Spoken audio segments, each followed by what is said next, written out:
ورحمۃ اللہ وبرکاتہ۔ بسم اللہ والحمد للہ والصلاة والسلام علی رسول اللہ، اما بعد فاعوذ باللہ من الشیطان الرجیم، بسم اللہ الرحمن الرحیم۔ ان هذه امتکم امۃ واحدہ وانا ربکم فاعبدون وتقطعوا امرهم بینہم کل الینا راجعون، صدق اللہ مولانا العظیم۔ حضرات محترم، تاخیر پر معذرت، کوئی وضاحت نہیں کروں گا، بس معذرت ہی کروں گا آپ سے، بغیر کسی تمہید کے ہم اپنے موضوع کی طرف چلتے ہیں۔ عشرہ ذی الحج گزر گیا، الحمدللہ قربانی اپنے اختتام کو پہنچی، تکبیرات تشریق بھی اپنے اختتام کو پہنچی۔ ابراہیم علیہ السلام، اسماعیل علیہ السلام اور ان کی اماں جان حضرت ہاجر علیہ السلام پورے عشرہ ذی الحجہ میں اہل ایمان ان کے نقش پا کے پیچھے چلتے رہے، ان کی نقالی کرتے رہے، انہیں کاپی کرتے رہے۔ مسلمانوں نے جانوروں کی قربانیاں کی، غریبوں کو بھی دیا، رشتہ داروں کو بھی دیا۔ یہ اللہ کا بہت بڑا احسان ہے۔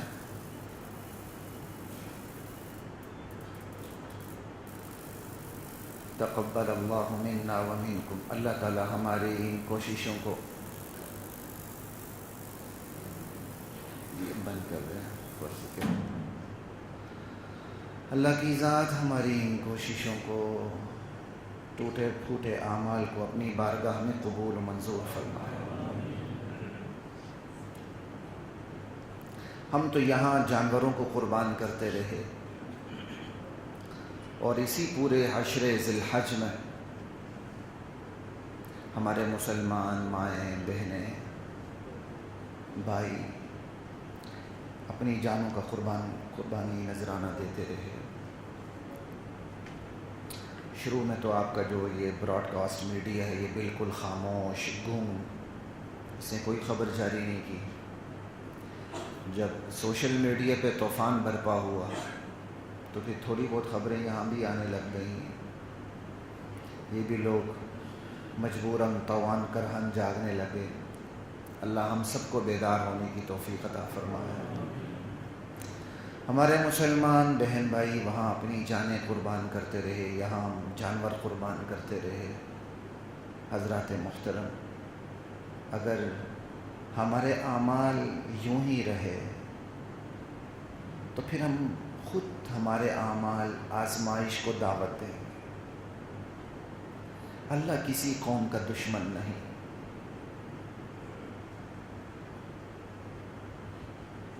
جیسے اعمال ہوتے ہیں ویسے امت پر حالات آنے شروع ہو جاتے ہیں۔ اگر امت کے ایک حصے پر حالات آ رہے ہیں تو اس سے ہم نے سبق لینا ہے۔ یہ نہیں کہ وہ بہت ظالم تھے لہٰذا ان پر آزمائش آ گئی، نہیں۔ یہ اللہ کا اپنا ایک نظام ہے کہ اللہ آزمائش سے دو چار گناہگار کو کرتا ہے یا اہل ایمان کو کرتا ہے، کن کو کرتا ہے، اس کی حکمتیں وہی جانتا ہے۔ اس پر زیادہ بات کروں گا بھی نہیں اور وقت بھی نہیں ہے، کافی وقت ضائع ہوا آج، اس لیے بہت سی باتوں کو میں منیمائز کر کے آپ کے سامنے رکھنے کی کوشش کروں گا۔ آج کی اس نشست میں جو ہم نے خصوصی طور پہ بات کرنی ہے وہ برما کے حوالے سے جزوی طور پہ بات نہیں کرنی۔ ہماری ایک بہت بڑی کوتاہی جو خصوصیت سے میں میڈیا پہ، پرنٹ میڈیا پہ، الیکٹرانک میڈیا پہ ہر جگہ دیکھتا ہوں، وہ یہ کہ کہیں کوئی جزوی واقعہ ہوتا ہے تو ہم اس کو ایک کلی تناظر میں دیکھنے کی بجائے، ایک مجموعی تناظر صورتحال میں اس کو دیکھنے کی بجائے ایک محض جزوی واقعے کے طور پر لے لیتے ہیں۔ بس ایک جزوی واقعہ تھا، اس جزوی واقعے پر احتجاج ہوا چند دن، اس کے بعد ہم بھول گئے۔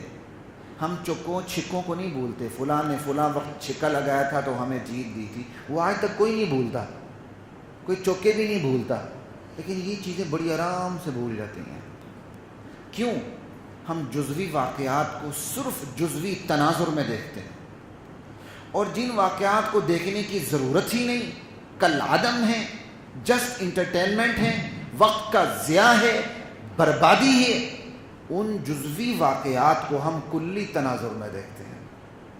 انڈیا پاکستان کا میچ ہو تو اس میچ کو جزوی تناظر میں کوئی نہیں دیکھتا، ایک بڑے کلی تناظر میں اس کو دیکھتے ہیں۔ نہیں، پاکستان اور انڈیا کا میچ ہے، اس لہو لعب کو، بے حیائی کو اٹھا کے ہم جہاد کے منصب پہ فائز کر دیتے ہیں، اور کشمیر سمیت تمام بدلے لے کے فارغ ہو جاتے ہیں۔ اس جزوی واقعے کو، میرے کہنے کا مطلب یہ ہے، کلی تناظر میں دیکھتے ہیں، اور جب بندہ کسی جزوی واقعے کو کلی تناظر میں دیکھتا ہے تو اسے بھول نہیں سکتا۔ بس یہ بات یاد رکھیں، یہی وجہ ہے انڈیا سے شکست بھی ہم نہیں بھولتے اور انڈیا سے جیت بھی ہم نہیں بھولتے۔ کھیلوں کی بات کر رہا ہوں، باقی تو ویسے ہی ہماری پینٹیں گیلی رہتی ہیں، یہ صرف کھیلوں کی بات ہو رہی ہے کہ نہ ہم ان سے شکست بھولتے ہیں نہ ہم اس سے جیت بھولتے ہیں۔ کیوں؟ وہ ایک میچ کو ہم کلی تناظر میں دیکھتے ہیں، حالانکہ میچوں کو تو دیکھنے کی ضرورت ہی نہیں ہے، تو سارا مداری پن ہے، اس کی کوئی حیثیت نہیں اسلام میں۔ پتہ نہیں مفتیان ہمت کر کے علل اعلان فتوے کیوں نہیں دیتے؟ یہ تو جو ہو رہا ہے سارا ناجائز ہو رہا ہے، لیکن بات یہ ہے برما کے واقعے، برما کے واقعے کو ہم جزوی طور پہ دیکھ رہے ہیں۔ جی بس ایک واقعہ ہوا، مظلوم ہے، جو لبرل سیکولر بالکل اسلام سے ان کا ذرا بھی تعلق نہیں، ان کے اندر بھی کبھی کبھی تھوڑی بہت ہمدردی جاگنے لگتی ہے، ایک دو الفاظ وہ بھی مجبوراً منہ سے نکال دیتے ہیں۔ اس جزوی واقعے کو کلی تناظر میں امت کی نگاہ سے ہم اس کو دیکھنے کے لیے تیار ہیں۔ تو آج کی اس نشست میں جو تھوڑی سی میری آپ سے باتیں ہوں گی وہ وہی ہے، اللہ کے لیے، خدا کے لیے اس جزوی واقعے کو کلی تناظر میں دیکھنے کی عادت ڈالیں، اس کو ایک مجموعی تناظر میں دیکھیں تو آپ کو بھی سبق ملے گا، مجھے بھی سبق ملے گا، آئندہ کا لائحہ عمل بھی سامنے آئے گا، میں نے اور آپ نے کیا کرنا ہے، امت کا تصور بھی سامنے آئے گا، امت کا مفہوم بھی سامنے آئے گا، امت کے تصور کے تقاضے کیا ہیں وہ تقاضے بھی سامنے آئیں گے، ان تقاضوں پر عمل کرنے کی صورتیں کیا ہیں، فرد کی سطح پر، ریاست کی سطح پر، معاشرے کی سطح پر، حکومت کی سطح پر ہم ان تقاضوں پر عمل پیرا کیسے ہو سکتے ہیں۔ یہ ساری چیزیں ایک جزوی واقعے کو جب آپ کلی تناظر میں دیکھیں گے تو ساری چیزیں آپ کے سامنے آ جائیں گی، اور پھر آئندہ کے لیے آپ کو لائحہ عمل طے کرنا آسان ہو جائے گا۔ برما کا واقعے کا مطلب یہ نہیں کہ آپ مال روڈ بند کر دیں اور بالکل کیا بریک لگا دیں، آنے جانے والوں کے لیے مصیبتیں پیدا کر دیں اور ٹھنڈا کر کے آپ گھر چلے جائیں، یہ کوئی طریقہ نہیں ہے۔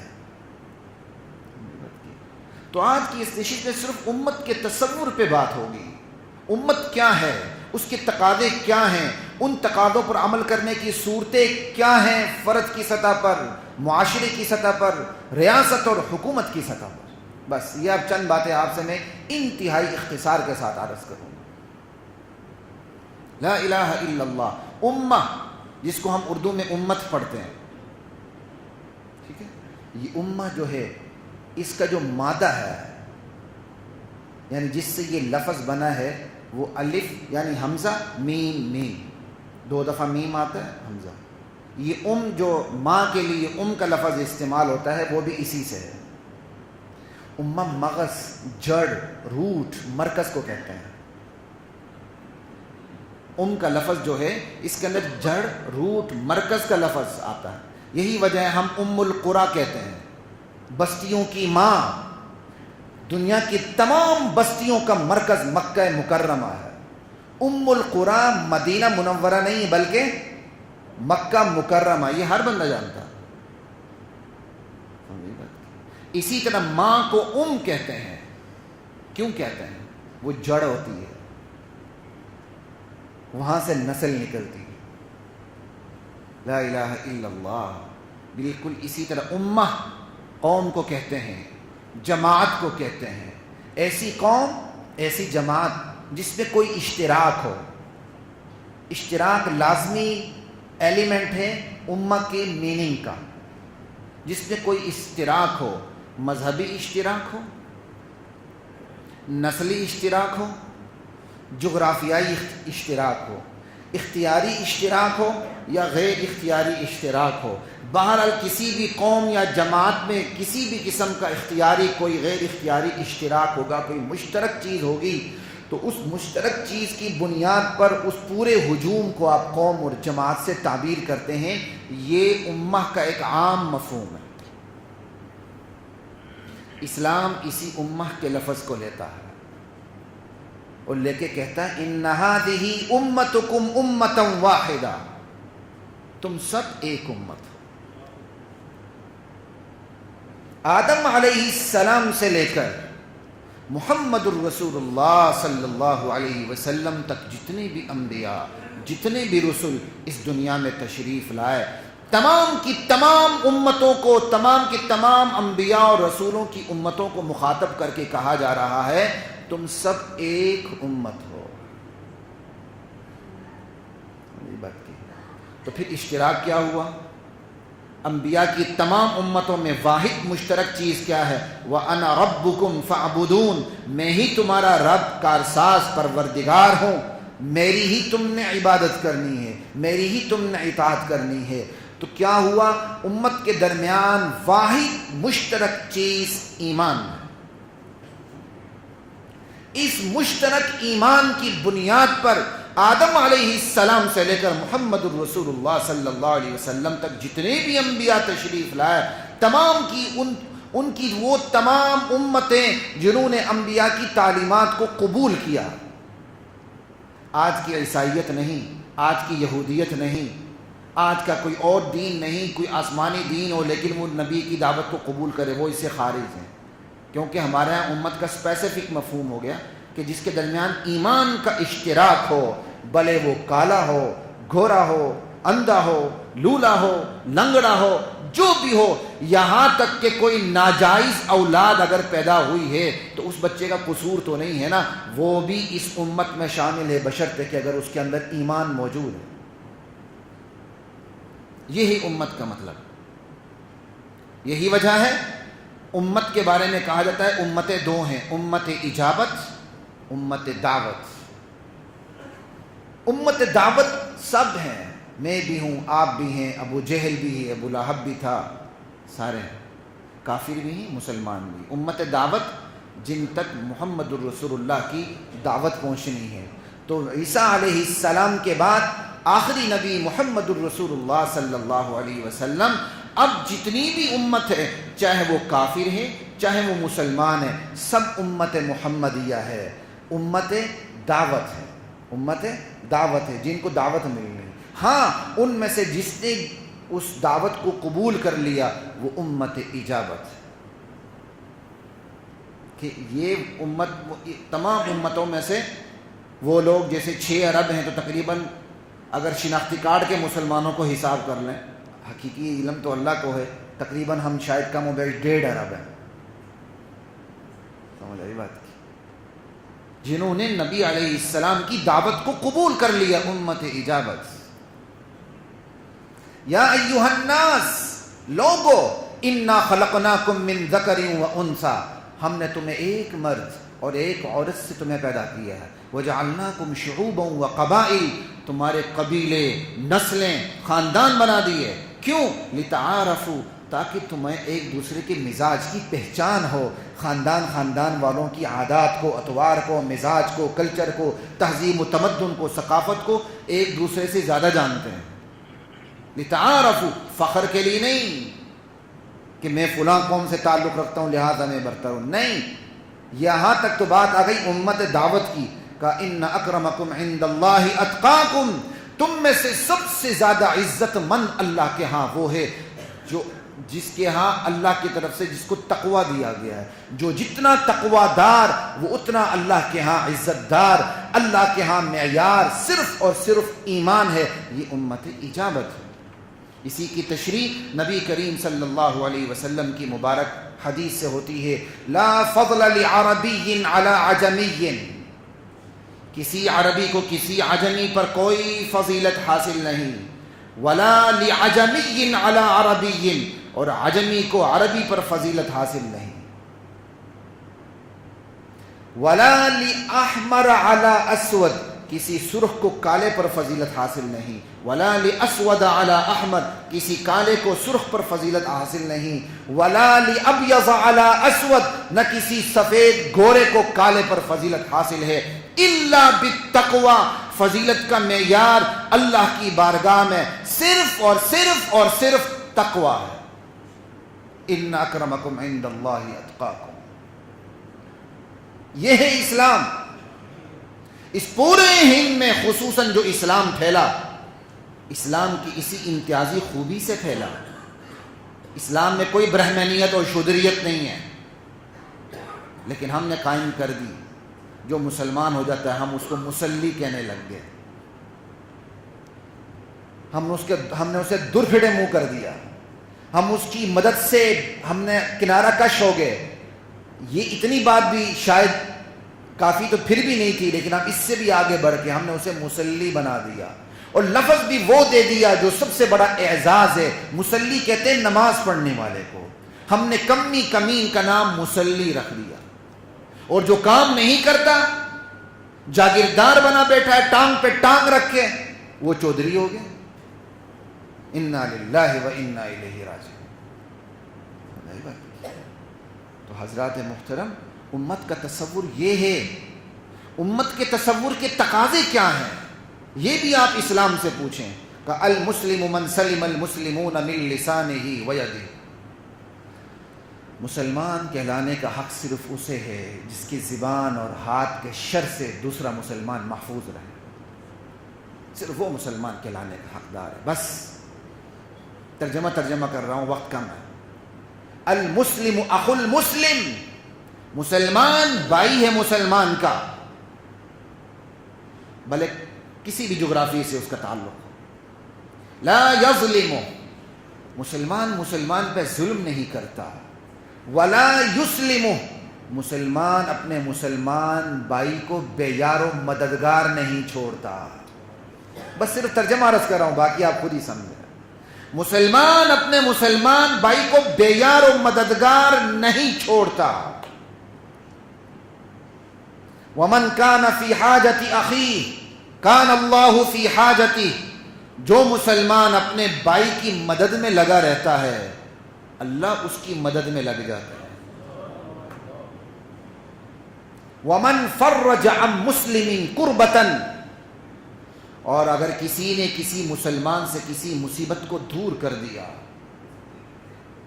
فرج اللہ عنہ کربۃ من کربات یوم القیامہ، اللہ تعالیٰ اس مسلمان مدد کرنے والے سے قیامت کی بڑی مصیبتوں میں سے بہت بڑی مصیبت کو دور کر دیں گے. کمثل الجسد اذا اشتکا عضوا تداعی له سائر الجسد بالسہر والحمى. ارے مسلمان کی مثال جسد واحد کی ہے، ایک جسم کی ہے. جسم کے کسی ایک حصے میں تکلیف ہوتی ہے، پورا جسم بلبلاتا ہے، کراہتا ہے، بیدار رہتا ہے. یہ نہیں کہ آنکھ کو تکلیف ہوئی تو دوسری آنکھ آرام سے سو گئی، جسم سارا سو گیا. پورا جسم بلبلاتا ہے، بیدار رہتا ہے. بس مسلمان کی مثال ایسی ہے. ایک مسلمان کو تکلیف ہو تو مسلمان کہلانے کا حقدار وہ ہے کہ دوسرا مسلمان اس کی تکلیف میں اسے چین نہ آئے، نیند نہ آئے، وہ بے چین اور مضطرب ہو جائے. جتنا وہ بے چین، جتنا وہ مضطرب ہوگا اتنا اس کے اندر ایمان ہوگا. جتنا وہ سکون میں ہوگا مسلمان کی تکلیف کو دیکھتے ہوئے بھی، اتنا اپنے اندر سے ایمان کو نفی کر دے. لا الہ الا اللہ. اللہ اکبر، اللہ اکبر. یہ احادیث نبی کریم صلی اللہ علیہ وسلم کی، قرآن کریم کی آیت ہے. وَمَا لَكُمْ لَا تُقَاتِلُونَ فِي سَبِيلِ اللَّهِ. مسلمانوں تمہیں کیا آخر عذر ہے، کیا بہانہ ہے تمہارے پاس کہ تم اللہ کے راستے میں قتال نہیں کرتے. وَالْمُسْتَضْعَفِينَ مِنَ الرِّجَالِ وَالنِّسَاءِ وَالْوِلْدَانِ. اور یہاں تک بات ختم نہیں کی. وہ قرآن جو انتہائی اختصار سے کام لیتا ہے ہر موقع پر سوائے چند موقعوں کے، اس نے یہاں اختصار سے کام نہیں لیا۔ کہ کیا عذر ہے تمہارے پاس کہ تم مسلمان مردوں کے لیے، مسلمان عورتوں کے لیے، مسلمان بچوں کی مدد کے لیے جہاد میں نہیں اترتے؟ اور جہاد کا لفظ بھی استعمال نہیں کیا کہ کوئی جہاد سے مراد لے جہاد بالقلم تو جہاد، یہ اس کا کوئی انکار نہیں، کہا قتال۔ تم ان کی مدد کے لیے لڑنے پر کیوں نہیں اترتے ہیں؟ مردوں کے لیے، عورتوں کے لیے، بچوں کے لیے، تینوں کو الگ الگ ذکر کیا۔ اللہ کو اپنی اس پیاری اور مظلوم مخلوق پہ کتنا رحم آ رہا ہے، اور جو نہیں جا رہے ہیں ان پر کتنا غصہ ہے اللہ کو۔ اور وہ بچے کون ہیں؟ الذین یقولون ربنا اخرجنا من هذه القرية الظالم اهلها۔ یہ مرد ہوں کہ عورتیں ہوں کہ بچے ہوں، سب اللہ کو فریاد کر رہے ہیں، مولا اس جہاں ہم رہتے ہیں اس بستی والے بڑے ظالم ہیں، ہمیں رہنے نہیں دے رہے، وَاجْعَلْ لَنَا مِن لَّدُنْكَ وَلِيًّا، مولا اپنی طرف سے کوئی ہمارا سرپرست بنا دے، کوئی گارڈین بنا دے، کوئی ولی بنا دے، وَاجْعَلْ لَنَا مِن لَّدُنْكَ نَصِيرًا، یا اللہ اپنی بارگاہ سے کوئی ہمارے لیے مددگار پیدا کر دے۔ برما کی ویڈیوز دیکھی نہیں جاتی، ٹھیک ایک آدھ غلط بھی ہوں گی، لیکن ایک آدھ غلط کا مطلب تو یہ نہیں کہ آپ سب پہ پانی پھیر دیں۔ اقوام متحدہ کی رپورٹس دیکھ لیں اگر کسی کو یقین نہیں آتا، آج کی نہیں 3-4 سال پہلے کی رپورٹس کو دیکھ لیں اگر کسی کو یقین نہیں آتا۔ اس وقت دنیا کے اندر سب سے بدترین ظلم اور سب سے مجبور ترین قوم جو ہے وہ روہنگیا کے برما کے مسلمان ہیں۔ ہم کافروں سے کیا گلہ کر رہے ہیں؟ 20 سال گزر گئے، برما کے مسلمانوں کی مدد خود مسلمان نہیں کر رہے۔ کچھ سعودیہ میں آباد ہیں پاکستانی پاسپورٹ پہ، میرے خیال میں یہ وقت جنرل ضیاء کے دور کا ہوگا، کیونکہ اس کو امت کا درد تھا جو بھی تھا بہت سی چیزوں میں۔ یہ افغانی بھی اس وقت پاکستانی پاسپورٹ پہ سعودیہ میں ہوتے تھے۔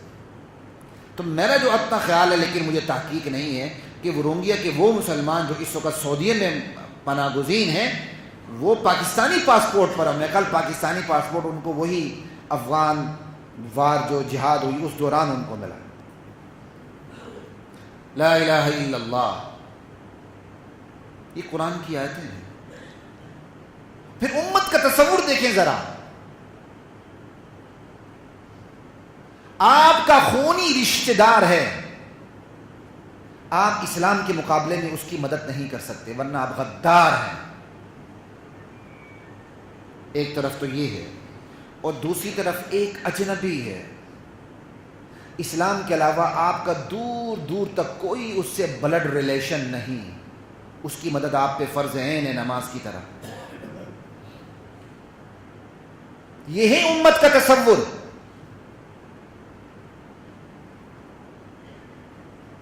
ایک طرف وہ مسلمان ہے جس سے آپ کا بلڈ ریلیشن نہیں، لیکن وہ آپ کے ساتھ نماز کی صف میں کھڑا ہے، آپ دائیں طرف سلام پھیرتے ہیں تو اس کو دعا دیتے ہیں السلام علیکم ورحمۃ اللہ، آپ بائیں طرف کیا کہتے ہیں سلام پھیرتے ہیں تو اس کو دعا دیتے ہیں السلام علیکم ورحمۃ اللہ، اور اس کی قبر سے گزرتے ہیں تو کہتے ہیں السلام علیکم یا اہل القبور انتم لنا سلف ونحن لکم خلف ونحن انشاء اللہ بکم للاحقون۔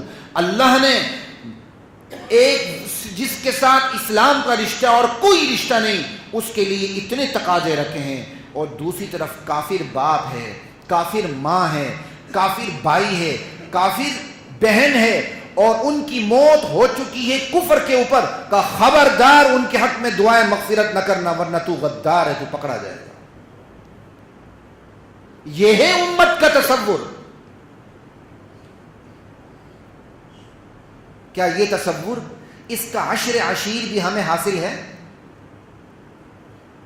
یعنی جو آپ کا بلڈ ریلیشن ہے اس کی آپ مدد ہی نہیں کر سکتے اسلام کے مقابلے میں، اگر وہ مر گیا ہے کفر پر آپ اس کے حق میں ہاتھ اٹھا نہیں سکتے، اور دوسری طرف اجنبی مسلمان ہے، اس سے اسلام کا رشتہ ہے، وہ رشتہ تمام رشتوں پہ حاوی ہو چکا ہے، اس کی مدد بھی فرض ہے، اس کے لیے دعا بھی آپ نے کرنی ہے، ہر نماز میں کرنی ہے السلام علینا وعلی عباد اللہ الصالحین، ہر نماز میں آپ نے دعا کرنی ہے، وگرنہ آپ کی نماز ہی مکمل نہیں ہوتی۔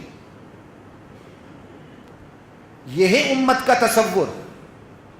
حضرات محترم، وقت کم ہے، بات یہ ہے امت کی تصور کو یہ ضرب کس نے لگائی جو آج امت بکھر چکی ہے۔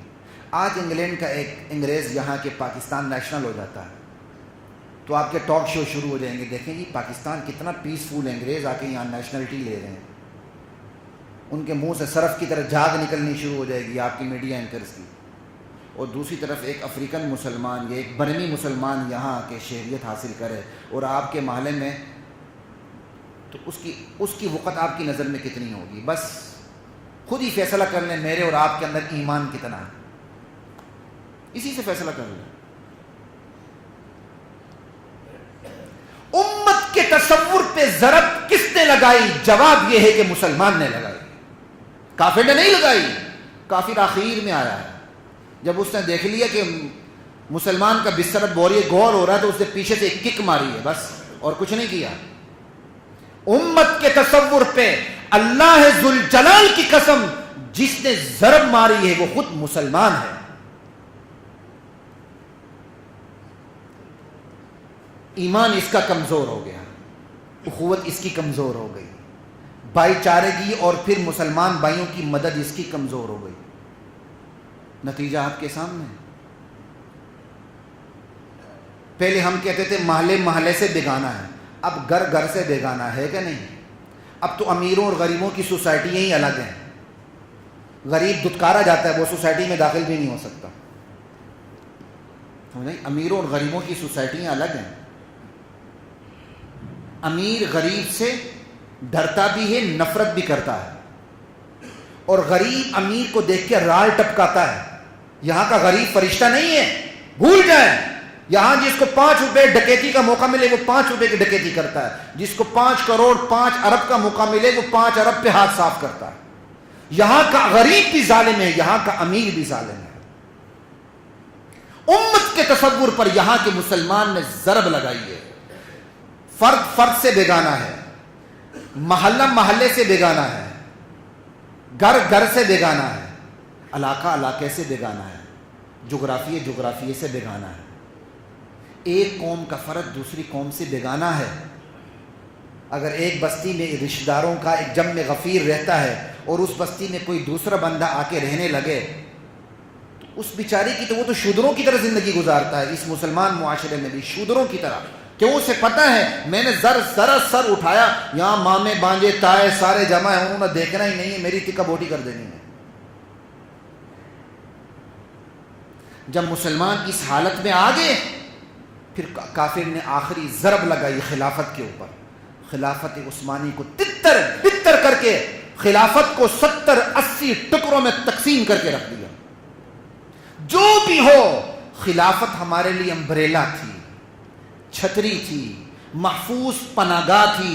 ایک کونے سے دوسرے کونے تک تمام مسلمان، ایک فوج، ایک حکمران، ایک پرچم، ایک ترانہ، ایک کرنسی، ایک جغرافیہ، مفادات ایک، تعلقات ایک، شخصیات ایک، پالیسی ادارے ایک، پالیسیاں ایک۔ ان تمام چیزوں نے بے عمل امت کو شیلٹر دے کے رکھا ہوا تھا۔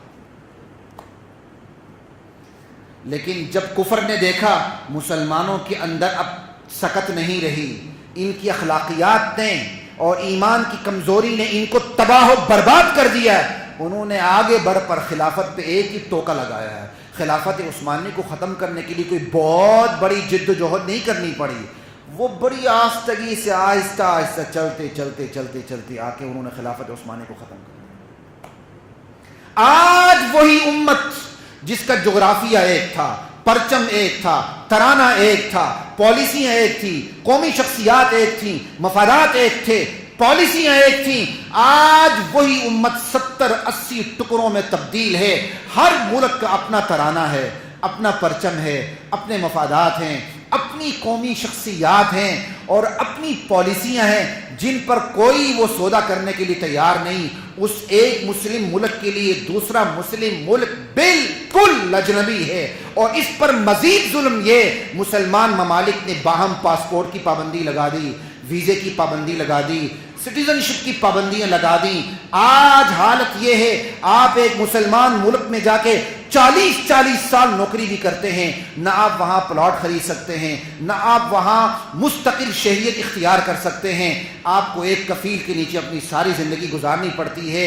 بلکہ یہاں تک جن ممالک کو اور جس ملک کو پوری امت کی قیادت کرنی چاہیے وہاں جائیں، آپ کے بچے پوری تعلیم پڑھ ہی نہیں سکتے، میٹرک ایف اے سے اوپر جا ہی نہیں سکتے. لا الہ الا اللہ. یہ میں کوئی طنز نہیں کر رہا، لیکن جو خامیاں ہیں وہ سامنے رکھ رہا ہوں. خدا کی قسم، کسی کی خوبیوں کو دیکھنے کا مطلب یہ نہیں کہ اس کی خامیوں کو آپ دفن کر دیں. اور دوسری طرف ایران ہے، آپ ایران میں چلے جائیں، وہاں ایک مخصوص مسلک کے علاوہ کوئی بھی کلیدی عہدوں پر نہیں آ سکتا. پورے تہران میں ایک سنیوں کی مسجد نہیں ہے. دوسری طرف آپ پاکستان کے اندر داخل ہو جائیں، پاکستان کے اپنے مفادات ہیں. جب سوریہ خطرے میں پڑا، پاکستان نے کہا میرا ہمسایہ ناراض ہوتا ہے، اس نے سوریہ کو تنہا چھوڑ دیا. اور آج برما خطرے میں ہے، روہنگیا کے مسلمان خطرے میں ہے، تمام کے تمام مسلمان اس سے بیگانہ ہے. آج سے نہیں، 20 سال. برما کے بارے میں آپ کو چھوٹی سی بات بتا دوں. برما پر سلطنت مغلیہ کا اقتدار تھا. اس کا مطلب گویا وہ سب کانٹیننٹ کا حصہ تھا، کم سے کم مغلیہ سلطنت کا حصہ تھا. انگریز نے آ کر برما چھینا، جاتے جاتے وہ برما بدھسٹ کو دے گیا، بدھوؤں کو دے گیا. ٹھیک ہے. حالانکہ اس وقت برما کے مسلمانوں نے یہ تحریک چلائی تھی ہمیں بنگال میں شامل کیا جائے، بنگال پاکستان میں آ رہا ہے، لیکن مسلم لیگ نہ مانی. اب میں اس پہ زیادہ بات نہیں کروں گا، جا کے آپ دیکھ لیں. ہم نے اپنے مسلمان بھائیوں کو ہمیشہ پیچھے چھوڑا ہے، اپنے قومی مفادات کو لے کے ہم آگے بڑھے. حضرات محترم، امت پہ ضرب ہم نے لگائی ہے، آخری ضرب کافروں نے لگائی خلافت ختم کر کے. یاد رکھیے، امت کی تشکیل کے 3 عناصر ہیں: ایمان، اخوت، نصرت. یہ 3 عناصر ہیں. والعصر ان الانسان لفی خسر. زمانے کی قسم انسان خسارے کا شکار ہے. الا الذین آمنوا وعملوا الصالحات وتواصوا بالحق وتواصوا بالصبر. زمانے کی قسم انسان خسارے کا شکار ہے. صرف خسارے سے بچنے والے وہ ہیں جو ایمان لائے، نیک اعمال کرتے رہے، ایک دوسروں کو حق کی وصیت اور صبر کی وصیت کرتے رہے. یہ وہ نصیحت کیا ہے؟ زبان سے آپ نے نصیحت کرنی، زبان سے کریں. اور آگے بڑھ کے آپ نے مدد کرنی، سہارا لینا، آگے بڑھ کے ان کی مدد کریں. تو امت کی جو تشکیل ہوتی ہے وہ ایمان سے، اخوت سے، نصرت سے ہوتی ہے. پھر اس کے لیے محفوظ ترین جو قلعہ ہے وہ خلافت کا قلعہ ہے. ایمان کو، اخوت کو، نصرت کو جو قلعہ ملتا ہے وہ خلافت کا قلعہ ملتا ہے. خلافت میں یہ تینوں چیزیں محفوظ رہتی ہیں. لیکن جب ایمان کمزور ہو جائے، اخوت کمزور ہو جاتی ہے، بھائی چارگی کمزور ہو جاتی ہے. جب بھائی چارگی کمزور ہو جائے تو اب بھائی کی مدد کیوں کرے؟ نصرت کمزور ہو جاتی ہے. جب ایمان، اخوت، نصرت یہ تینوں چیزیں کمزور ہو جاتی ہیں، خلافت آٹومیٹکلی کمزور ہو جاتی ہے، تتر بتر ہو جاتی ہے. تو سب سے پہلے کمزوری ایمانیات میں آتی ہے، پھر کمزوری سیاسیات میں آتی ہے.